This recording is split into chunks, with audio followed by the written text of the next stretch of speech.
Bonsoir et bienvenue à tous. Merci d'être à l'écoute. Cette capsule vidéo vous est présentée par le Centre de services scolaires de Montréal dans le cadre de la démarche de consultation publique du redéveloppement du site Louvain-Est. Ce soir, nous vous présentons l'état de la situation scolaire dans Ahuntsic-Bordeaux et nous aborderons les deux principaux sujets ici même, donc l'état actuel des établissements primaires, la localisation du site Louvain par rapport à ceux-ci.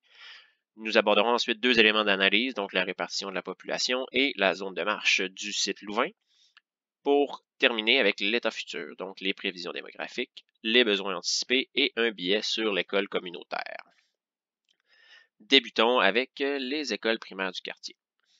Le secteur est subdivisé en 11 territoires écoles, comme vous pouvez voir sur la carte à votre droite, mais on y retrouve également deux écoles à vocation particulière, donc l'école atelier qui est située tout en haut et l'école Fernand-Seguin en plein cœur du secteur à Ahuntsic-Bordeaux. Maintenant, si on s'intéresse au site Louvain même, donc il est également central au secteur Ahuntsic, situé sur le territoire de Louis-Collin et aux abords des écoles Chris-Roy et Saint-Isaac-Jogues. Quand on s'intéresse à la capacité d'accueil des écoles ou à la situation actuelle, si on veut, on a un indicateur qui s'appelle le taux d'occupation, c'est-à-dire le nombre de groupes scolarisés par rapport à sa capacité théorique. Si on regarde Louis-Collin, on est à 117%, ce qui veut dire une surpopulation ou que l'école probablement utilise des locaux connexes pour scolariser des groupes actuellement. Au niveau de Saint-Isaac-Jogues, bien qu'il y ait eu un agrandissement, on est déjà à pleine capacité, donc on aurait très peu de marge de manœuvre dans cette école pour accueillir aussi de nouveaux élèves. Et quand on regarde Chris-Roy, qui a également eu un agrandissement, on disposerait ici même d'une marge de manœuvre. Toutefois, avec une certaine réserve, il faut mentionner qu'avec l'ajout des groupes de maternelle 4 ans, qui est une orientation gouvernementale, on aurait encore très peu de marge de manœuvre pour accueillir les nouveaux élèves si on considère que le site Louvain pourrait accueillir entre 800 et 1000 unités d'habitation dans les années futures. Lorsqu'on s'intéresse à la répartition de la population scolaire sur le secteur entier, donc quand on regarde les enfants 0-4 ans, première observation, c'est qu'il n'y a pas d'enfants au marché central ni au quartier de la mode et également sur le site du parc Frédéric-Bac. Mais sinon, dans son ensemble, on remarque quand même une répartition homogène, ce qui est dû à la forme urbaine du quartier, qui est principalement des maisons unifamiliales et des plexes à 2 ou 3 étages. On peut voir quand même une certaine concentration près de Cartierville, qui est probablement des immeubles à logement à plus haute densité. Au niveau des élèves d'âge primaire, c'est-à-dire de 5 à 12 ans, on peut remarquer à peu près la même observation, donc encore une fois, des zones de densité qui se ressemblent pas mal avec les enfants 0-4 ans. Peut-être un peu plus intéressant quand on regarde par rapport à nos territoires écoles contigus. Donc, on voit une zone de densité assez importante face au nouveau développement et qu'il y a également des poches de densité qui se répartissent sur le secteur, sur les secteurs.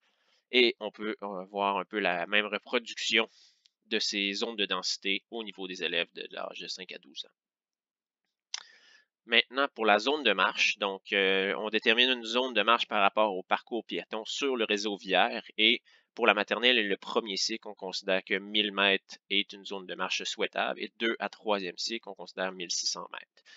Donc, selon le plan d'ensemble qui est proposé par la Ville de Montréal, l'école se situerait aux abords des axes Louvain et Saint-Hubert et quand on regarde la zone de marche, on peut voir que les zones de 1000 mètres déjà couvrent une bonne proportion des trois territoires et que le 1600 mètres sera encore plus loin. Pratiquement la totalité de Chris-Roy et de Louis-Collin serait couvert par la zone de 1000 mètres, ce qui veut dire qu'il y aurait très peu d'élèves à transporter à proximité. Poursuivons avec les prévisions démographiques. Donc, le ministère prévoit une décroissance démographique, comme on peut voir à la droite au graphique, avec les courbes de la maternelle en jaune et primaire qui décroît de l'année de référence 2019 à 2024. À noter que le développement immobilier et l'immigration ne sont pas tenus en compte dans ces prévisions, mais seulement une fois que les élèves sont arrivés dans le secteur. Actuellement, la capacité d'accueil du secteur accuse un déficit par rapport aux besoins. Donc, c'est pour cela qu'on trouve des unités préfabriquées aux écoles Saint-Antoine-Marie-Claret et Saint-Martyr-Canadien et qu'un projet d'ajout d'espace de 24 classes a été financé en 2020. Toutefois, même avec ces ajouts, de nouvelles classes devront être construites pour répondre aux orientations gouvernementales d'introduire la maternelle 4 ans sur l'ensemble du territoire. Donc, plusieurs interventions sont en analyse, notamment des ajouts d'espace dans le secteur. Maintenant, pour le site Louvain-Est. Donc, il est prévu d'ajouter entre 800 et 1000 nouvelles unités d'habitation dans le nouveau projet d'écoquartier Louvain-Est et au regard des projets de redéveloppement Griffintown et Faubourg-Coterecœur. Et quand on regarde le désir de viser 50% de logements sociaux et abordables, on pourrait justifier l'implantation d'une nouvelle école d'environ 300 élèves, notamment pour répondre aux enjeux de surpopulation des écoles actuelles de Louis-Collin et de Saint-Isaac-Jogues. Et pour terminer, un petit mot sur le concept de l'école au cœur de sa communauté. Donc, vous trouvez au schéma à votre droite illustré les principales fonctions que l'on privilégie à proximité de l'école. Donc, d'abord, une école qui est située au centre de son quartier permet d'encourager la mobilité active et de diminuer le temps et les coûts liés au transport des élèves.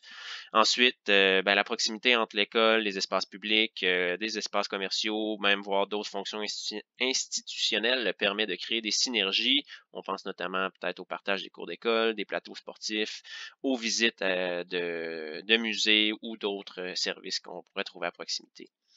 Et finalement, l'école en plein cœur d'un quartier vient créer un certain lien communautaire et vient enrichir la vitalité d'un quartier.